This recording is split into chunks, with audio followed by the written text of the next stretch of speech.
All right, welcome back to Sports Media School, episode 15 overall, episode 1 in the rebrand of Sports Media School. This show used to be called Sports Media Now. I used to do a show alone. We had some pretty good guests on, Marin Fader, Brendan Quinn, Jeff Perlman. Just kind of fell out of my routine. I was busy doing other things, and now we have completely rebranded. I brought in an excellent co-host to run the show alongside with me, and hopefully that'll make it a better overall show for you, the listeners. If this is your first time listening to Sports Media School, I assume it is. This is technically our first episode. Welcome. This is a pretty much an educational podcast. If you're somebody who's looking to get into the sports media industry, somebody who's just interested, whether you're a student or a young professional, or even a seasoned vet, I think you'll find some of the tips and tidbits on this podcast pretty helpful as you try to build your career. I am Nolan Bianchi. I'm a sports writer and a podcaster living in the Detroit area. And at this time, I will now let my co-host Gabrielle Starr introduce herself. Thanks, buddy. I'm so excited to be working with you again.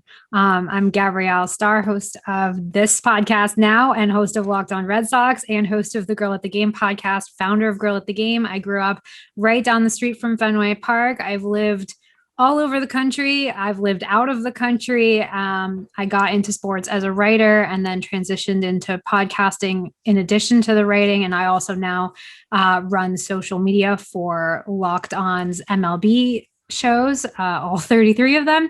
And Nolan, I'm so happy that we're doing this together because we loved working together so much at Locked On that we decided that we were going to keep it going. And today, helping us further that mission is a very special guest. It is Will Buikema. He's the executive producer at Secret Base and a rotating host of many of their fantastic YouTube series and a recent nominee for a Webby Award. So let's welcome in Will. Will, what's going on, man? How's it going?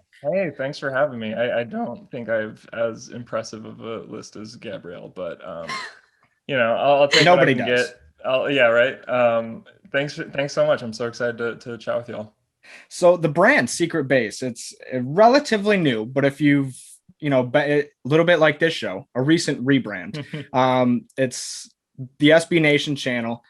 They've been putting out all these series for a while. Rewinder, Beef History, which Will was instrumental in, just a lot of great 10 to 15 minute stories put together in a really well-produced, well-researched YouTube format. Can you give people a better idea of what Secret Base is than I just did and how you're telling these stories basically? Sure. No, I mean, I think you did a great job, but the way we talk about it is we tell stories that happen to be about sports. Like that's really all we're trying to do. We're finding things that interest us and assume that means they'll be interesting to other people. And it's a fun setup. We pretty much are just doing internet sports documentaries, and we're following franchise models so that we can kind of turn them around a little bit easier, and we're not having to start from square one with each video we make. And so far, so good. People have really enjoyed it. To what you were saying about Secret Base, like that started in this past August 2020, and really in terms of the videos we're making, nothing has changed since 2018. We're just kind of trying to figure out what we're doing, trying to expand on that, and trying to push ourselves with the stories that we're telling. I mean, it's super, super cool. And you are the executive producer. So what does this job entail? Like if you had to sum up your job in 3 sentences, and I know that's really hard because working in sports, we wear a lot of hats, but three sentences, how would you sum up your job? I think my job is to prevent as many frustrations for my team as possible and make sure that the people who are extremely talented storytellers are able to just focus on that. I get to write, I get to produce, I get to edit still. And I think, exactly what you're just saying, I wear a lot of hats in part to continue to feel like extremely creatively fulfilled and not have to like suit and tie of a job. But yeah, at the end of the day, my job is just to tell stories and make sure that the folks on the team can do the same as easily as possible. Well, you guys have a great team, and I've noticed, over time, like slowly but surely, I'm like, oh, that's a voice I haven't heard before, and it seems like something that's growing, both Secret Base, as a whole, the amount of series that you guys do, and just the creativity, the different types of narrative structures and stuff like that. And we'll get into all that in just a little bit. But before we get into the details of that, take me through the journey of Will Buikema, because you've been with Secret Base / SB Nation for almost a decade now. Oh shit, yeah. Can I swear? Yeah, absolutely. I don't see why not. Yeah, it's been a minute, man. So I moved up to New York originally to study film, and I went to NYU, and that's what got me here. And then I think like I tell myself, like a lot of people in college, but maybe it's more rare than I realize. Graduation came along, and I had a mini meltdown and was like, what am I going to do? Naturally. Yeah, it was, real fun when you're 22 and you think like this is the biggest moment in your life. But like in reality, as you get older, you realize that nobody really knows what they're gonna be doing. They're all just faking it as they go, and we all make it work. Yeah. So once I got through that phase, I started freelancing as a production assistant on College Humor shows, and through that fell in with some producers who kind of showed me that being a video producer can be really fun and really creatively rewarding. And I kind of assumed you were just like at your computer booking stuff and finding people to do the stuff that is really exciting. And they showed me otherwise. The liaison for cool people. Exactly. Right. Yeah. You are the uncle on set, and there are cool uncles. So that's been my big career goal. Yeah, I found some producers who just kind of opened my eyes to what being a video producer can be. And one of them joined SB Nation, was like, hey, we could use a full-time production assistant. So in 2012, about 6 months after SB Nation video started in the first place, I came on. So, pretty close to the ground floor, really just trying to figure out formats that work, trying to figure out internet video, and managed to stick around long enough where, eventually made production coordinator, then producer, then senior producer, and then the last 2 years, executive producer. So basically right out of the frying pan into the fire there. Yeah, pretty much. And I think what I really appreciated about the producers that I met who kind of showed me the light was they had all also been production assistants, and being able to kind of have that understanding of, if you're looking at the pecking order of a production, being able to relate to the folks who are kind of doing the grunt work. I've always attempted to keep that in mind, because like you might get to a certain point where like you are removed from everything that is really getting done. You're just kind of calling the shots. And if you lose sight of what it actually takes to do that stuff, the people that are working with you are not going to have as good of a time. And I think that has been something that has led to like our team at Secret Base being extremely close knit, and everything is a collaboration. So what I'm trying to say is I enjoy my job very much. What were some of the biggest, struggles along the way? Obviously, I think you honestly, like, you have a different route than most people. Most people like have this catastrophic breakdown like you had, and then it doesn't go anywhere for a while. Sure. But that doesn't mean that you weren't presented with struggles along the way. Like you said, like you were on the ground floor of a brand new initiative, And that can be kind of overwhelming in and of itself. So I guess what was that process just, trying to figure yourself out as a professional, trying to fulfill the needs of what somebody else was trying to do, and just how you balance all those things while still trying to, get some for yourself, essentially. Yeah, for sure. I mean, I think, and everything is with hindsight. I think in the moment, I wasn't processing any of this in this way, but the industry that like we're essentially working in, like I think in digital media first and then sports media second.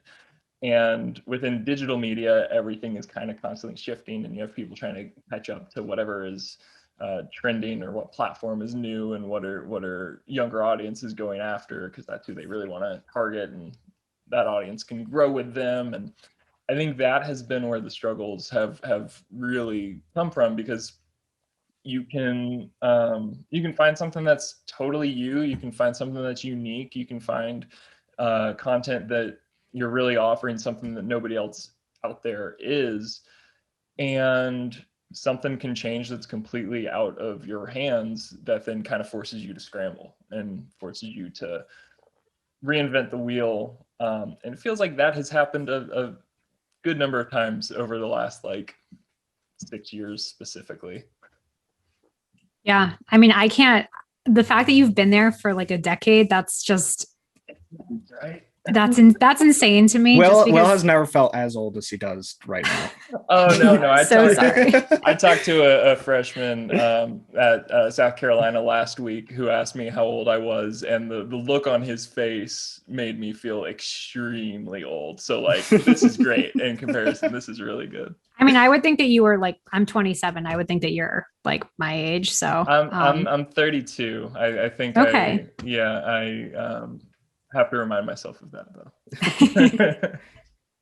Well, once you like, how did you try to get from point A to point B, like at your job? Once you were in the door, obviously you've discussed, the way that you rose up, but I feel like a lot of people have a hard time actually kind of moving up in this industry, even Sure. at their own job. A lot of places would rather hire from the outside than promote from within. And there's often a kind of a lot of roadblocks to upward mobility. And how did you kind of circumvent that?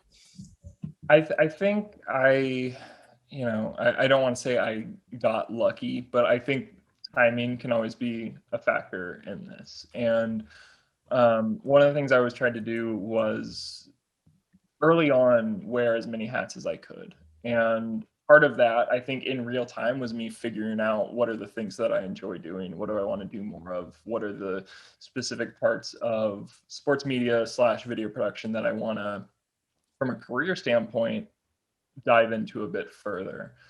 And I think I joke about this a lot because I'm incapable of not being self-deprecating, but I feel like what I did was I hoarded knowledge so people couldn't get rid of me. But in reality, what I was doing was I was understanding the business side of it. I was understanding all the back end stuff in a way that I didn't fully appreciate in real time, but looking back on it helped me set up. So when they said, hey, we could use a video producer here, or hey, we could use some extra help getting the studio up and running, or whatever, like I had enough awareness of what was going on that I could comfortably always say, yeah, I can do that. I can step in, I can be comfortable going into this kind of uncharted territory compared to what I had been previously doing, whatever that was at the time. But it's one of those things that also, it's tricky advice, because I think early on, for your own sake, it's really important to understand all of those options and get a feel for what you might be stronger at, or what you might get more joy out of. And then at a certain point, you also have to kind of question, which of these hats should I leave behind? What are the things that you never want a company to take advantage of you. And I think sometimes that can be very, very easy for a place to do when you are so willing to do so many things. And it's like, there's also the phrase, jack of all trades, master of none. And so it's like, at a certain point, you're going to hit that fork of like, here's what I want to be known for. And if people also know of me as somebody who is down to kind of snowball an idea or get my hands dirty with XYZ, that's cool. But hopefully, first and foremost, they're thinking of me as a video producer, as a capable sports storyteller. Well, I I think feel like, go ahead. oh, sorry, Nolan. I was just going to say, when you said jack of all trades, master of none, I don't know if you're a Parks and Rec fan, but it just made me think of when Ron Swanson says, don't half-ass two things, whole-ass one thing. Yeah. And I think that that's like something that's really hard for people to do now because of exactly what you said of people, companies want to get as much bang for their buck out of their employees. They're going to ask you to do things that aren't in your wheelhouse, aren't in your job description. They're actually going to demand them. They might not compensate you. Typically they won't compensate you for it because it's like, well, you're not a team player if you don't help out. But I think ultimately, to a certain extent, saying yes to those opportunities only serves to make you a more well-rounded person in your job market, on your resume. I know Nolan and I both have had that, even working on the same team previously, where we literally had an entire component added to our job that we had to suddenly do, and didn't get paid extra for it. Had to work late nights, and but now I have all these other things on my resume that I didn't have before, that can help me in the future. A lot of places will say like, oh, well, the experience is the compensation. And I think there is some truth to that. But similarly, at a certain point, the compensation is the compensation. Like, let's be real. Let's call it what it is. Like, money is money, and experience is cool. It can go a long way. It can be a really good tool to kind of figure yourself out. Because I think that, I mentioned earlier, like I do really enjoy my job. And I think that is the big reason I have been here, as y'all very politely reminded me, nearly a decade. I think because I get so much joy out of it, because I've been able to kind of carve out a role that is true to myself and very fulfilling in a lot of ways. If I hadn't had all that experience doing so many different things half-assed, I don't think I would have been able to get to this point, for sure. I think too, there's an element of it, and this is honestly something that I kind of ask everybody that we have in here, because a lot of times when I'm talking to people, it's a very similar story. It's like, well, I was doing 6 a.m. radio spots for this radio station out in, a mile out or an hour outside of the city. I was also writing for this, little blog that wasn't paying me anything. And it's just like all these mix of things. And I think the thing you said about, just saying yes to things, is so important. Just being reliable, being somebody that when your bosses are in a pinch, they can go, well, we'll just give it to Will, or we'll just, whatever the case may be. But what I've found is over time, that opens up new opportunities for you to discover things that you might like more than what you're doing in the first place. I mean, like I all of a sudden I was working in social media one day, and it entailed a lot of graphic design. And I was like, holy crap, like I really like this. Like I could see myself, graphic designing for a majority of the work I do. And it's just those little experiences that kind of shape your own path. And like you said, once you're done, because you have all this knowledge, you have a position that's uniquely yours. But on top of that, I think that there's something to be said for being able to look at something a different way because you were forced to. So, when you go from writing and then all of a sudden you're thinking of something more in like a video content medium, you see things a different way. And maybe something that you realized while working for video production will unlock something that allows you to see something else from when you're writing. Do you have, I guess, any experiences off the top of your head like that? Or I guess just how do you see that? Yeah, so going back to kind of the entire strategy behind Secret Base, we think about what we do as like, we are not the sports experts. We are the people that will put the work in to become the expert on a specific thing for about like 2 weeks to a month before we move on to the next thing. And I think that the watered down version of that is write what you know. The stuff I gravitate to, it's the football content, it's the hockey content. Not saying I don't care about other sports, but I can bring something to those from a personal level, even if it's not about my team. Because the tricky thing with sports media that I don't think like people talk about enough is you're kind of in a bad position based on fandom. Like if I tell somebody I'm a Cowboys fan, what that really means is I'm not an Eagles fan. I'm not a Giants fan. I'm not a Washington football team fan. I'm sick of the Patriots winning. I kind of don't like the Saints for some reason. I don't know if that's just a proximity thing.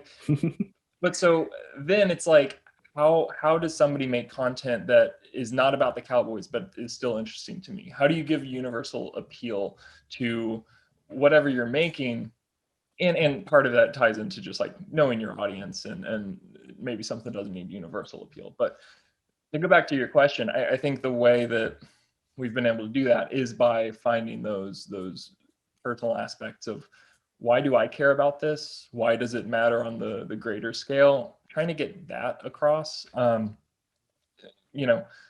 This isn't necessarily an example of piece of work that ties into this, but I do think sports media as a whole, there's so many people that have had such successful careers who probably like it wasn't until they were 25 or 26 were like, oh, I could do that professionally.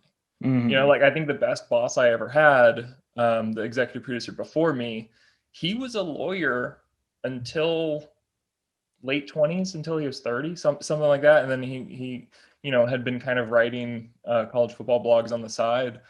And then eventually was like, oh, I can do this full time. Okay, cool. Yeah, that'll make me happier.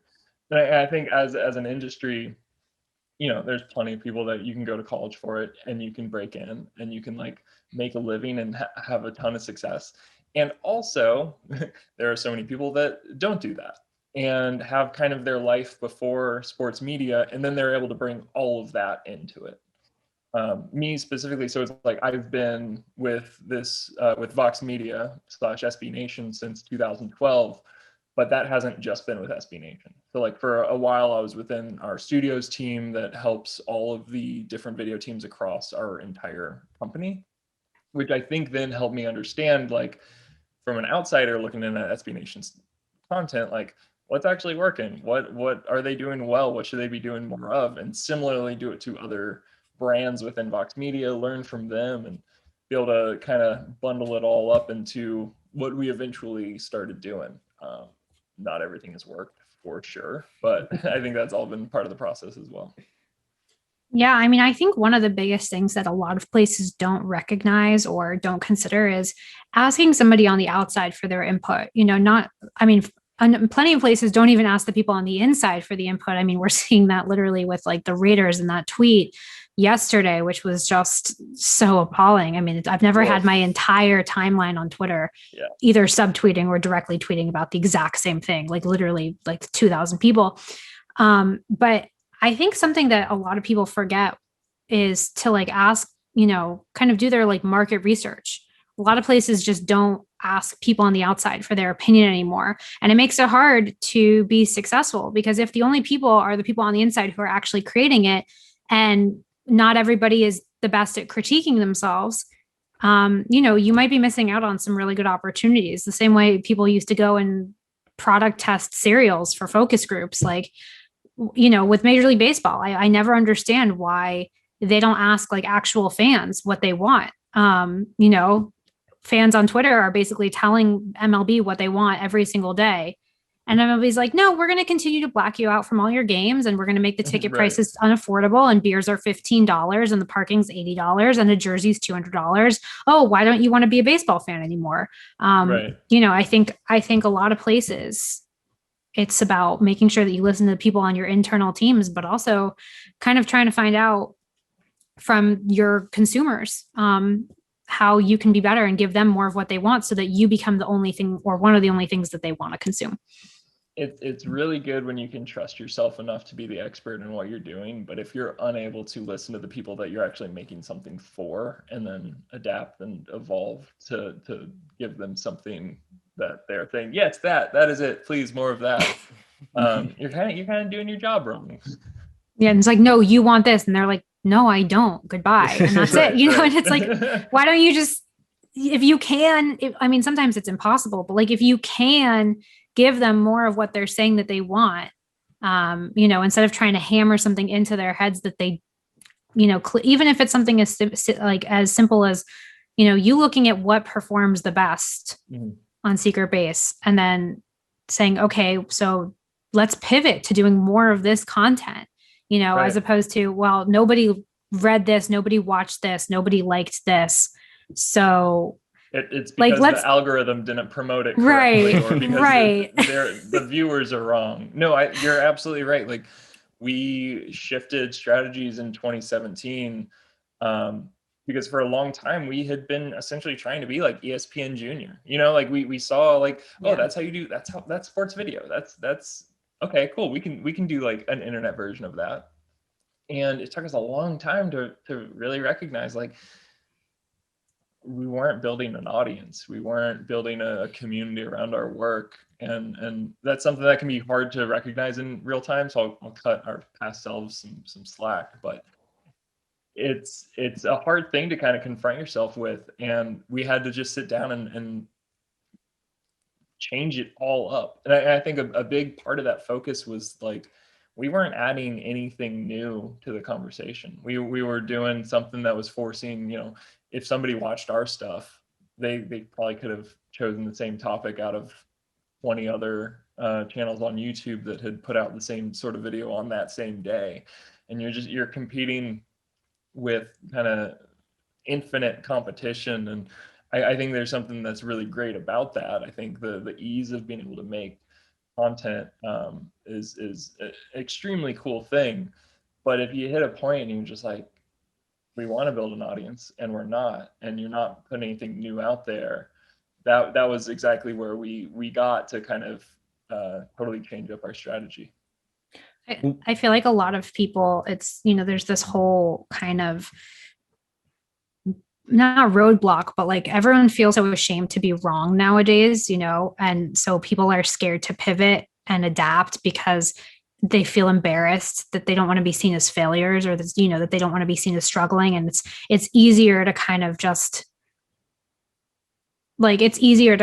continue doing that and like ignore things than just attempt something completely new, because then, you know, if you fail at that, it's like entirely your endeavor and it was your creation and it was unlike anything else.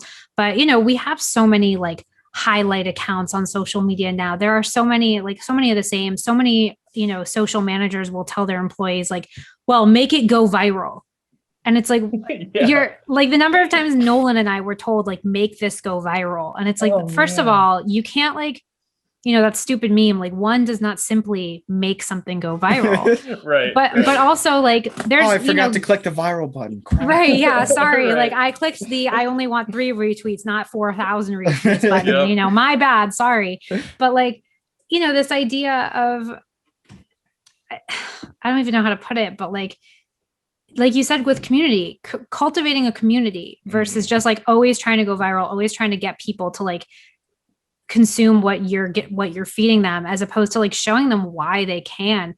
And I feel like you see so many accounts on social that just like don't understand that. Right. They're going for home runs and not recognizing that a single is really, really good too. Yeah. And also like it's like Moneyball, you know, he says, just get on base. Like, I just need players who can get on base. I can't afford, you know, to keep Johnny Damon and Jason Giambi. So I'm going to just sign a bunch of random guys that can get on base. But guess what? Like, they changed the game. Yep. Like, that's like the perfect metaphor for this, honestly, now that we're kind of fleshing it out. And I think, you know, I don't know how we get more people to think that way, but I think social media becomes, and the sports, you know, content world becomes a much better place when you don't have everyone just trying to hit a home run all the time, because guess what? if you're trying to hit a home run every time, you're probably striking out 4 out of 5 times, right? If you're lucky. I assume that viral became a buzzword just from too many old dudes in too many meetings without listening to anyone else who were just Right. like, we need to make stuff viral. We need to, when in practice, like if you keep going for those singles, maybe you'll get a double here and there. But like if you put in the work that might not be as flashy, eventually you're not worried about that. Eventually you're able to create something that like your audience is. I think viral can mean a lot of different things. And I think it's just like, let's get rid of that word and let's just like focus on like, how do you make something that your audience is going to come back for? Because viral to me is like one and done. Yeah. Sustainability. I mean, oftentimes we had someone on our network go viral for a tweet like last week. And yeah, he gained a couple hundred followers because the tweet went like mega viral. But, his podcast numbers did not really increase at all. It was just that they liked that one tweet and, they came for that tweet. They stayed for that tweet and that was it. You're not having conversations. You're just, throwing things at the wall and hoping that they stick. But I think, the metaphor with this trying to hit a single, just trying to take a walk, not anything but a strikeout. It's like there are players, to continue this metaphor, there are players in Major League Baseball that I love who are not home run hitters, but I love them because they're consistently getting on base and driving in a different runner. And those are the guys that I root for because they're not the superstars, but they're the ones that keep it interesting. They're the ones that I can count on. Like Mitch Moreland on the Oakland A's, that guy had like top two in doubles and RBI for the Red Sox in 2017. He hit like 20 home runs too, but he's never been the home run leader on his team. But whenever they had 2 outs and a runner on second, he always drove in that run with an RBI double.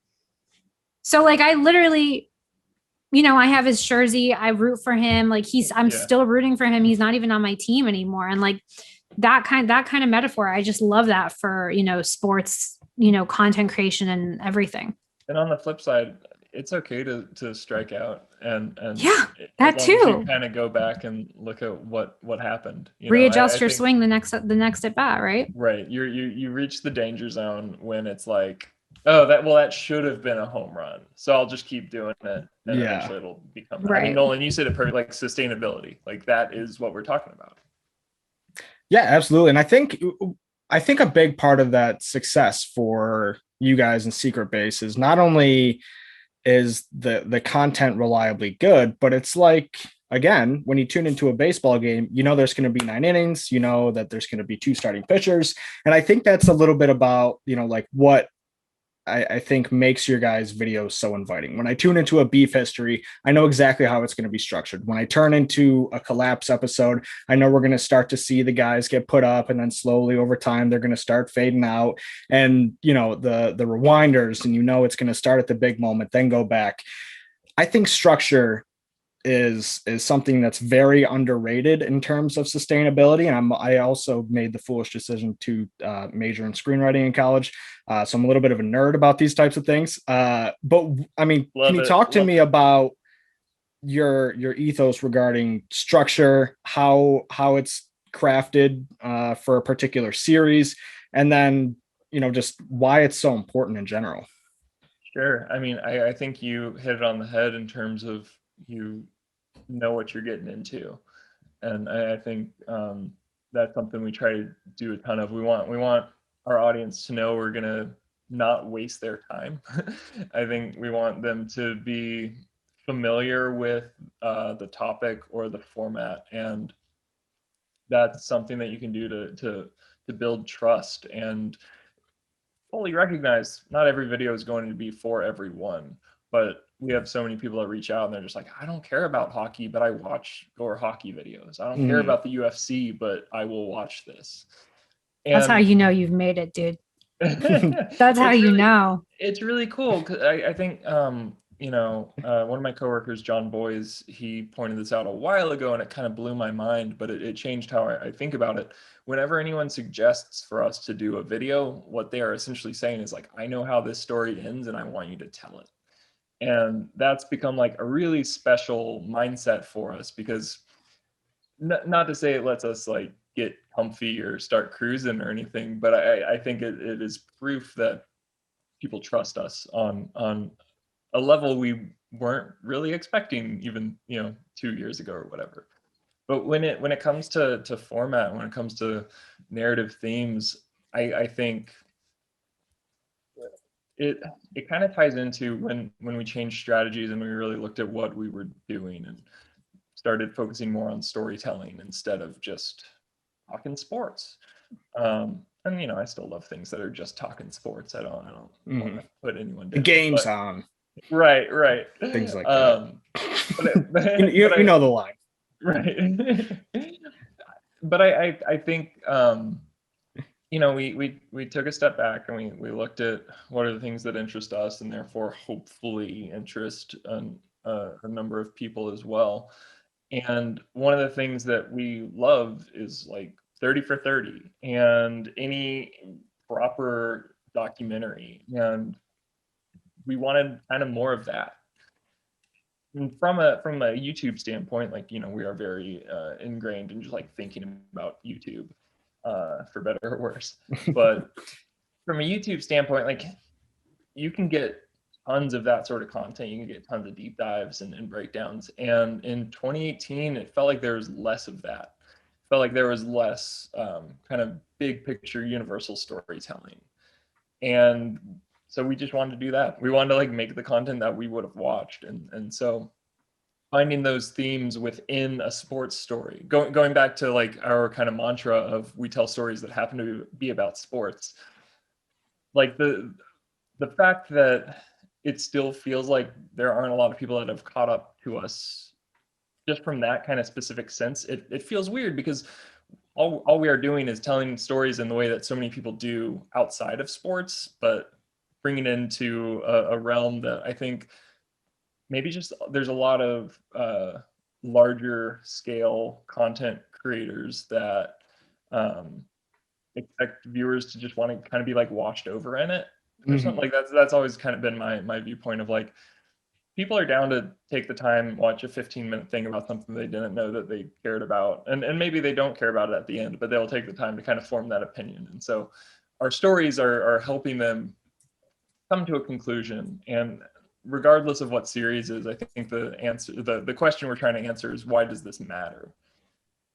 It can matter on a very large scale. It can matter on a very small scale, but the why is a very important thing for us to try to put into context.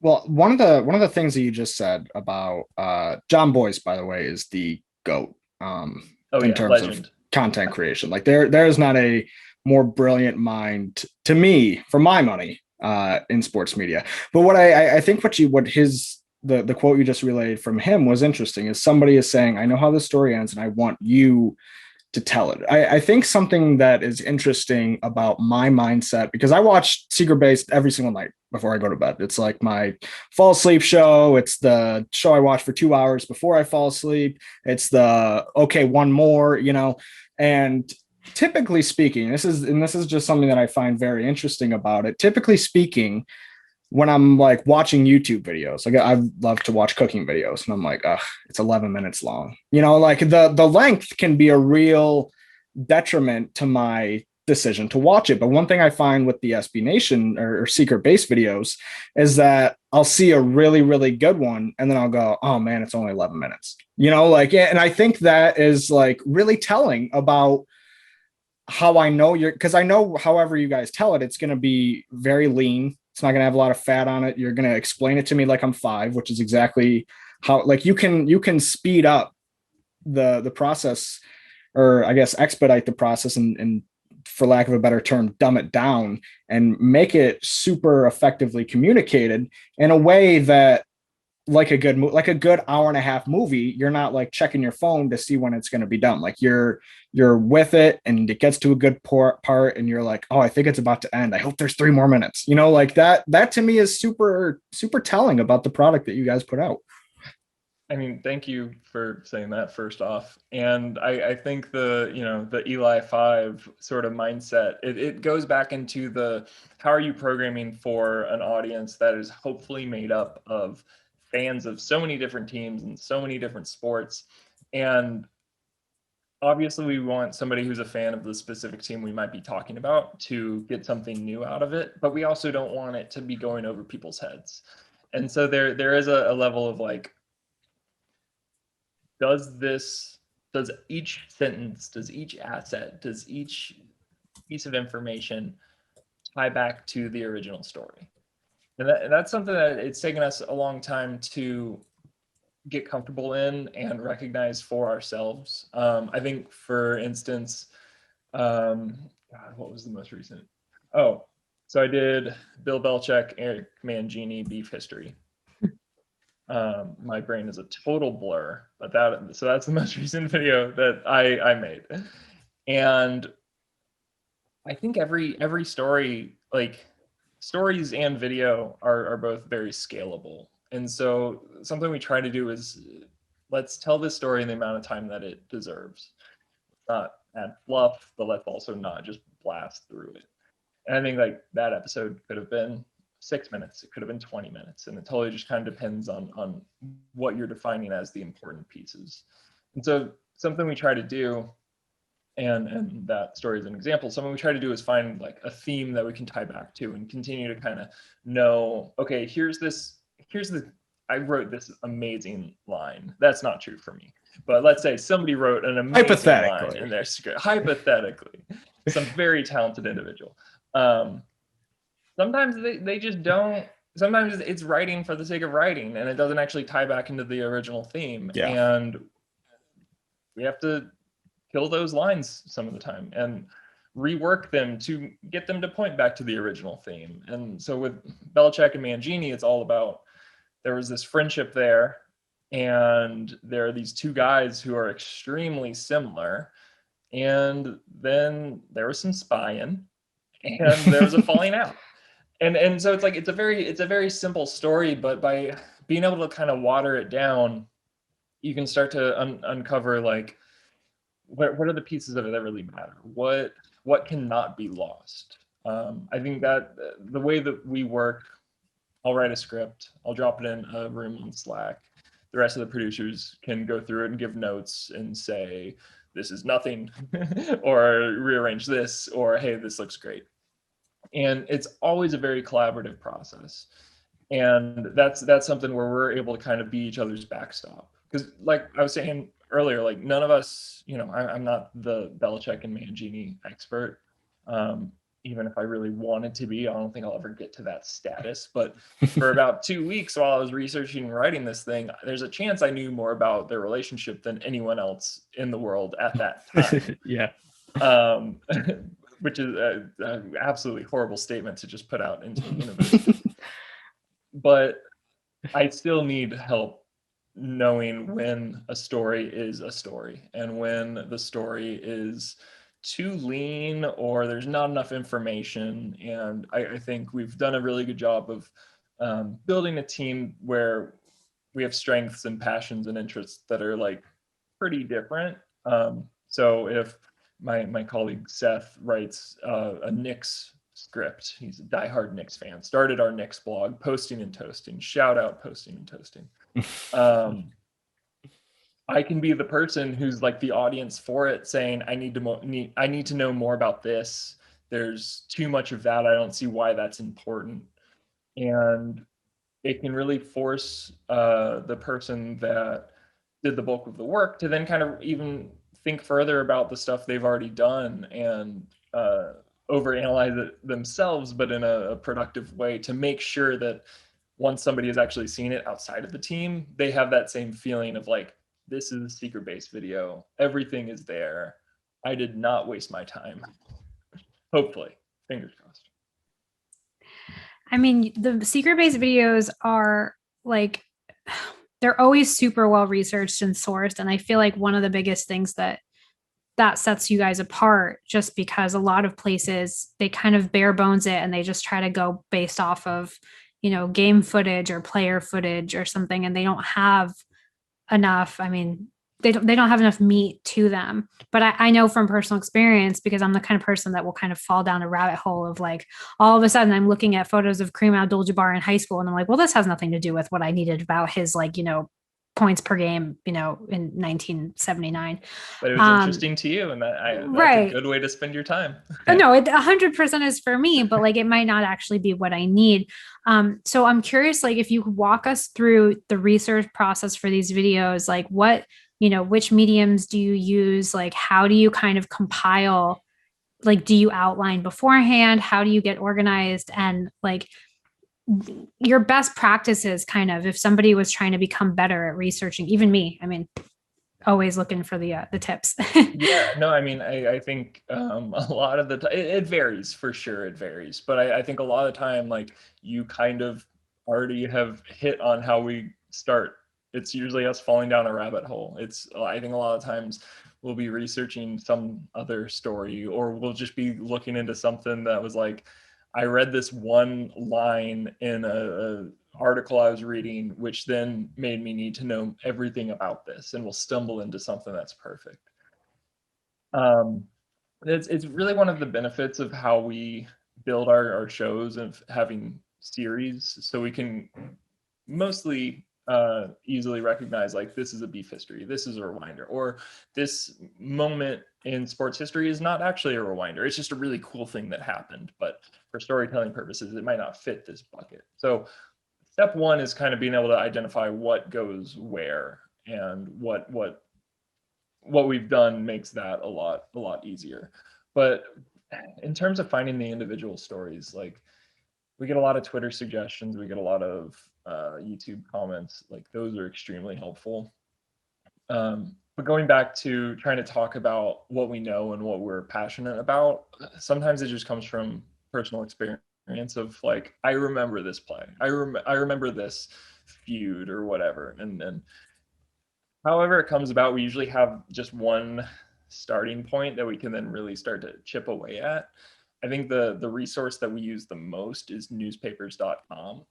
It's an amazing place to just waste your time, or to productively spend it looking into the research for stories. But like, and it totally depends on how you're trying to construct your work. But what we really try and do is let's analyze things from the viewpoint of how they happened in real time. And so being able to go back and be like, okay, I know this game took place on November 22nd, 1997. So I'm going to go search November 23rd, 1997 and see how they were talking about it the next day. Or see, for beef history, looking at each time these players matched up or these teams matched up, and then going through the newspapers from the following day to find the juicy quotes. What that does is it allows us to kind of piece together this story that, sometimes there's already a video out there or an article and people have kind of chronicled it, and you can kind of have a framework of what you're going for. But a lot of the times we're just kind of doing that and piecing it together ourselves, so we can then condense a story that sometimes was only told once in real time over the span of 6 years or whatever. We're trying to find the elements that really feed into what we're trying to do, piece it together.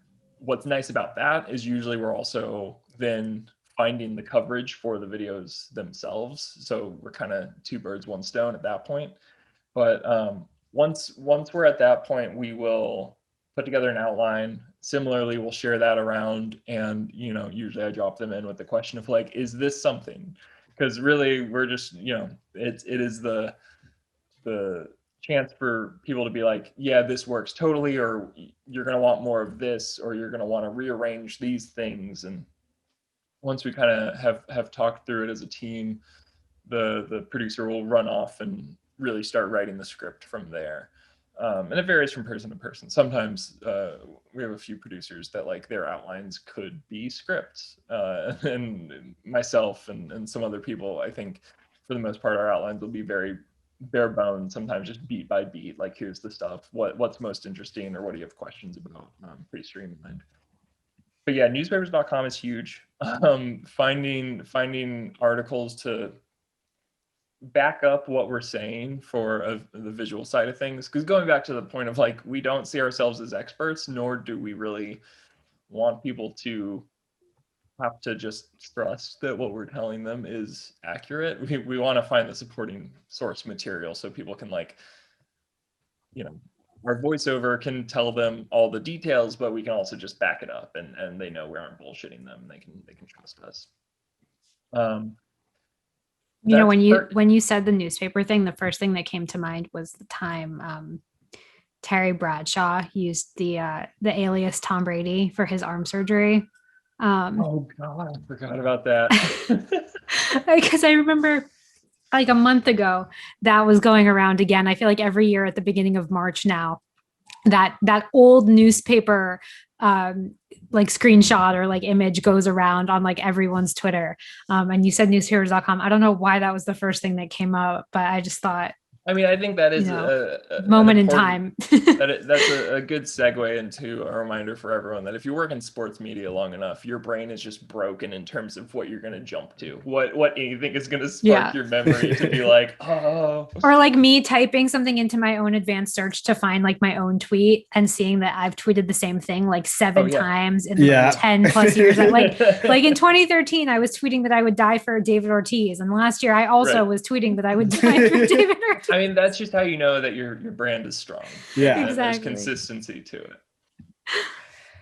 So you talked about, just to kind of put a bow on this, conversation about narrative structure, and a big part of the storytelling is the context that you guys add. And I think like the context, the raising of the stakes, like those are things that like are a little bit overlooked, and it's important in all sorts of storytelling. And I'm sure you had a similar experience. I remember being a freshman in college, being like, structure, I don't need structure, I got ideas, and really you're just completely wrong. You're just an idiot. You don't know anything, but it's okay. You will soon learn that not only is it important, but it also helps you write your own narrative. And when you're picking up like plot points and stuff like that, you're saying like, oh, this needs context to it. One of the most, the two ones that come to mind specifically in terms of like mind-blowing context that I will never forget is there's a Rewinder episode on the Rays, and sorry, Gabrielle, the Rays and their big comeback on the last day of the season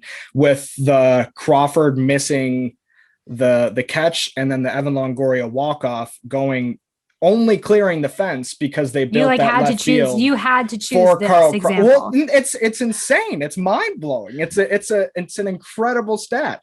And then like that, and then on top of, and then the other one that comes to mind is the David Freese home run, where I didn't know that he broke his wrist earlier that season, and that the guy who broke his wrist was also the guy who gave up the winning run on the last day of the season to blow one of the biggest leads in history, like in the last month. Like that to me is the stuff that like hook it up into my veins. Like that is the creme de la creme of information. How much can that add to a story and just make it stand out? And are you always constantly on the search for what's the connection there? What's the connection here? How can, oh wait, was this tied back into this? Like, are you constantly on the pursuit of that?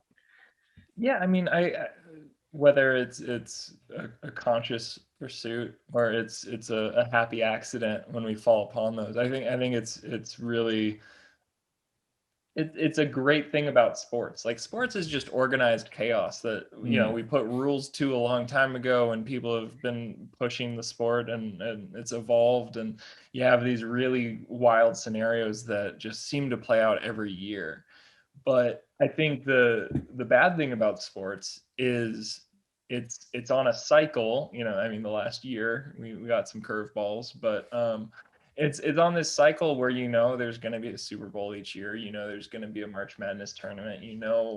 The order of these events, which can then kind of make it numbing a little bit as a fan, and I think that's a good thing and a bad thing.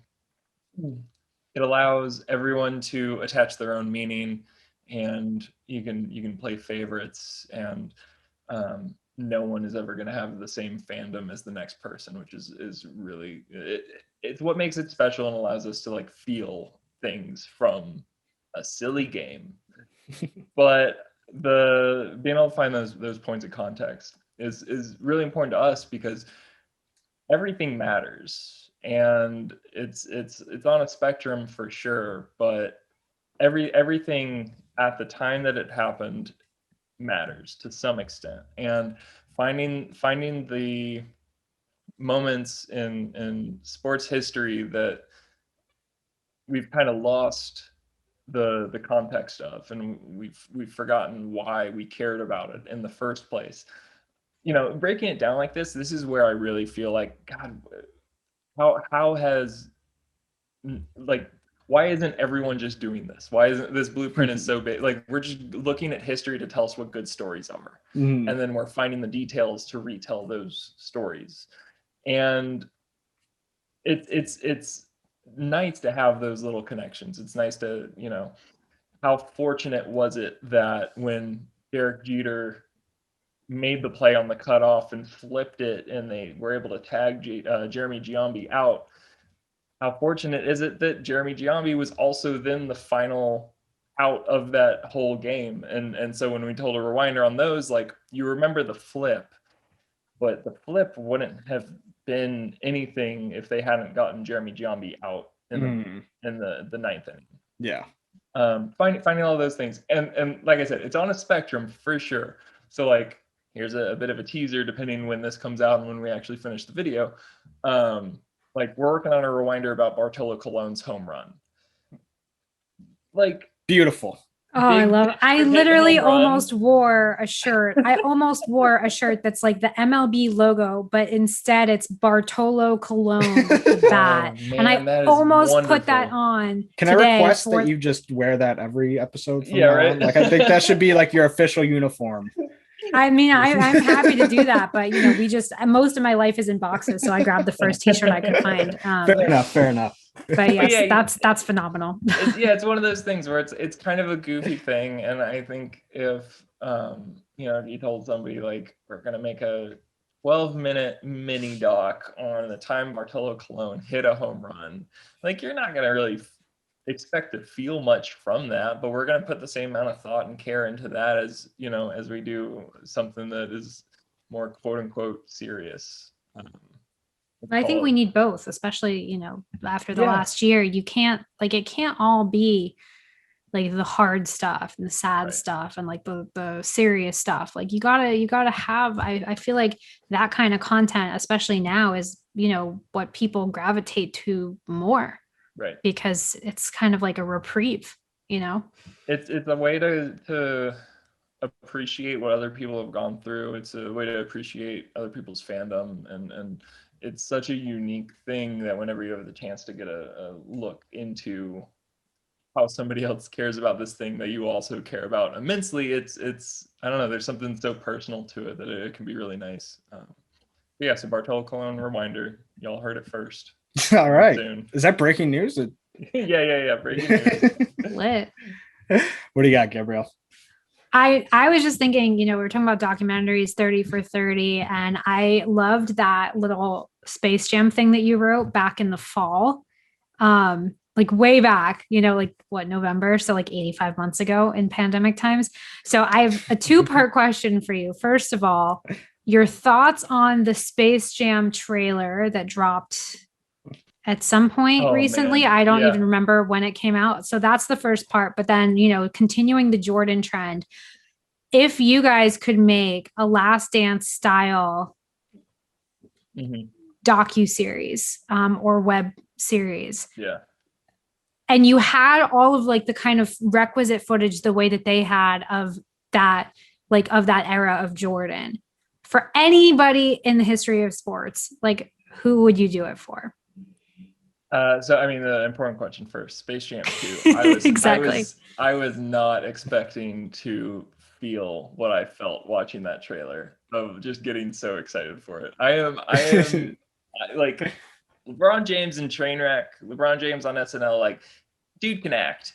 Yeah. And I they made the house realistic, so that's a step up from the original. Like, no way Michael Jordan was living in that suburban home show. That was like if Michael Jordan was living in the house from Home Alone or like any John Hughes movie. It's like, that's 100%. It's not how this works. So yeah, I'm excited for Space Jam 2 in a way that I will admit I was not expecting. I didn't think I was gonna like it at all because I'm like a diehard original Space Jam to the point where I was like, we literally don't need this. Can you come up with anything else or do like a baseball version with Mike Trout or something? There you go. Yeah. As far as if we could do The Last Dance. So I mean, I will have to be cagey about this. We are working on something that is a much larger scale thing for us, which kind of would fall into that category, not in terms of with all the interviews and the production level that The Last Dance has, but we are working on something that is like a pretty big deal in our eyes. So June 19th, stay tuned. I am extreme, like I'm a huge Cowboys homer, but like the Super Bowl winning teams that the Cowboys had in the early 90s are absurd from a story standpoint. And no clue how much Jerry Jones would let people know the real truth, but not wishing anyone ill will, but maybe a few years down the road, there is less protection around those stories. And at that point, Secret Base could do a all-out exploration of just like what was the full extent of the debauchery going along around those teams. Because the 90s were a special time, as the Last Dance showed for sure. But makes me think of like the 80s Mets with just like all the cocaine and the craziness and Darryl Strawberry and Dwight Gooden, whatever. Michael Irvin probably drew inspiration from those guys. So I think, oh God, I feel like every great athlete from now on should have the same kind of Jordan-esque coverage that they had that enabled them to make The Last Dance, just so that they can do more of those. But then you would probably get into the category of like, well, not everybody needs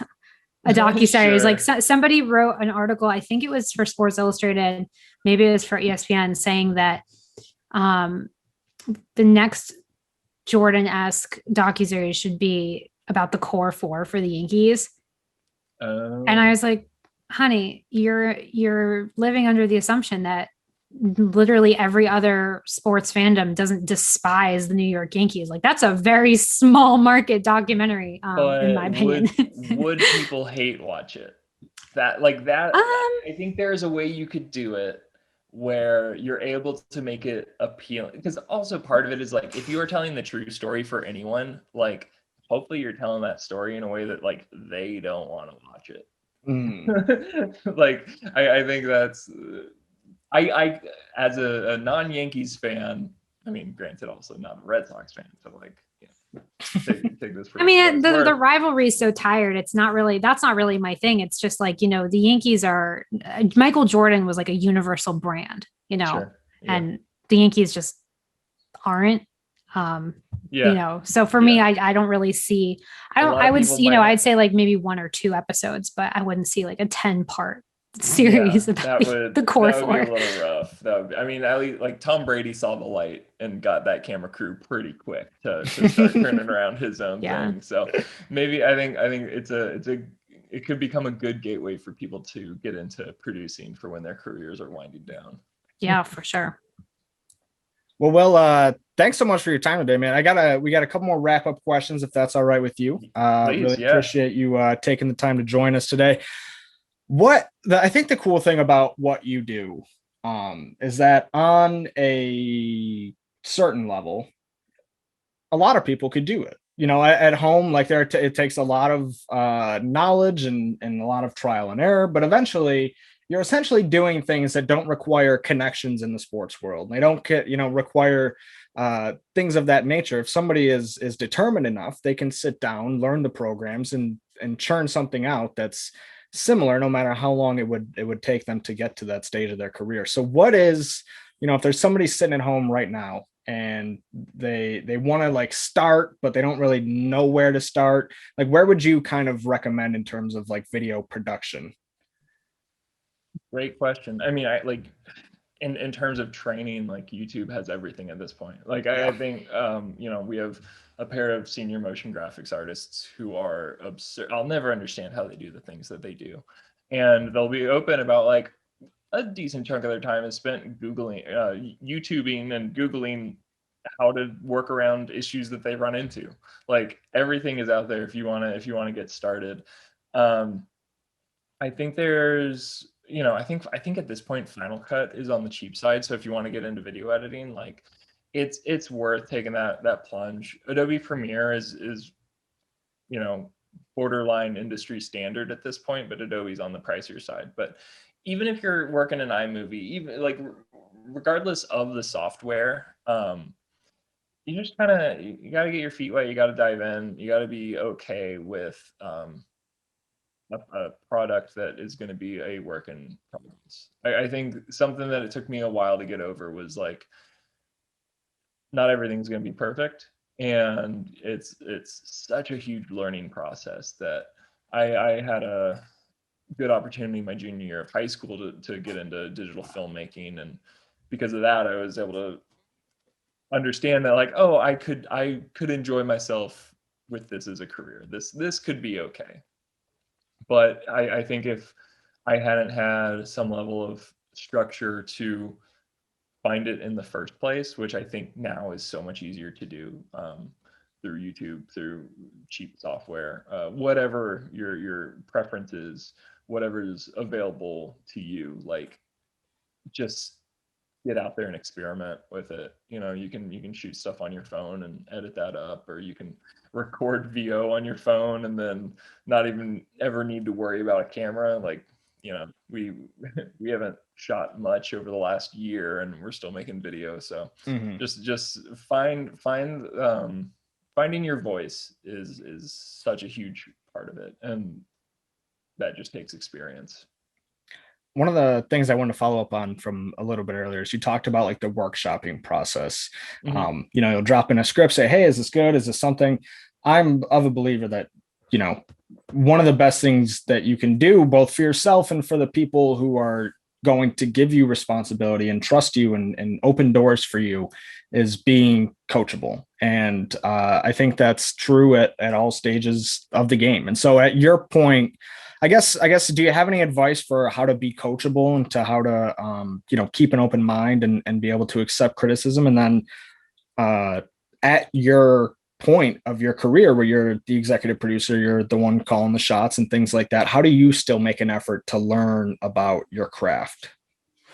Part one, it's a tricky thing for sure. I'm definitely stubborn as hell and can be a little hard-headed, and taking feedback is similarly something you need to work on. I mean, I think some people are naturally very very capable of doing that, but there's a big part of it that is also, you want to build up enough trust in yourself and belief in the thing that you are making, but not so much that then you're just closing off your ears and not taking any of the notes that people are passing along to you. I think that is the tricky line that you need to kind of get comfortable straddling. Finding people that you get along with and people that you're capable of having like a healthy, productive conversation with. I think that's a really good place to start. They can see your work, whether it's watching a cut you've made or something you wrote, and you can have some level of trust already that they're going to be giving you honest feedback that isn't just for the sake of feedback. And I think there's a lot of things that the best way to learn is to have a bad experience, to be totally honest. Like, I think as a manager, I learned a lot more from bad managers than, or I should say, just as much from bad managers as I have from good managers. You can learn how you take feedback by giving feedback. You can receive some really lousy feedback, and kind of just like a lot of it is just being aware of how you're responding to things. I think that's a important thing in life in general that took me a long time to understand, of just like, cool, how am I processing these things in real time? Like, that's a good thing to keep the pulse of. But like, when it comes to criticism, if it's coming from a good place, hopefully it's easy to see that it's coming from a good place. And if you get feedback from somebody and you're like, well, they were just being an asshole, then you also learn maybe don't get feedback from them. Like there's some give and take. I think there's some level of, looking out for yourself, your mental well-being. And if some, like, you're not going to be able to collaborate with everybody, and that's what it's all about. That, like, feedback is all about collaboration. And I think if I give somebody notes, I don't want anything to just be like, change this, do this, say this instead. I want to suggest something. I want to explain my reasoning behind it, and I want them to be able to take that and then grow from it. And maybe in the next script, I see like, oh, cool, they actually took this thing, or oh, they heard that thought I had and evolved it into something of their own. So yeah, being able to give it, being able to take it, I think those tie into each other and can help you kind of like find your comfort level and find the people that you can trust to make that process easier. All right. Will Buikema. You can find him on Twitter at WBUIK. WBuke. He's the executive producer at Secret Base. You can check out his work and the excellent work of many others at the Secret Base channel on YouTube. What else you got coming up? Anything dropping soon? Oh man, we're bringing back a show that we did for a long time and then stopped, called Weird Rules. It's a good one. Thank you. We hit a point where we were like kind of running out of ideas for it, and so we've expanded how we're thinking about rules. But the first one of those will drop the Wednesday before the NFL draft, so a week from the time of recording this. Working on a Boston Bruins rewinder, Game 7 of Bruins Maple Leafs in 2013. It's a good one. We have the Yzerman OT Game 7. That one's coming.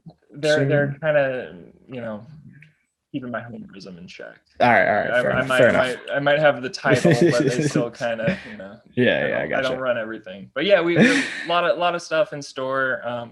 Big goal for the year is just more big projects and more kind of special swings that hopefully people will enjoy.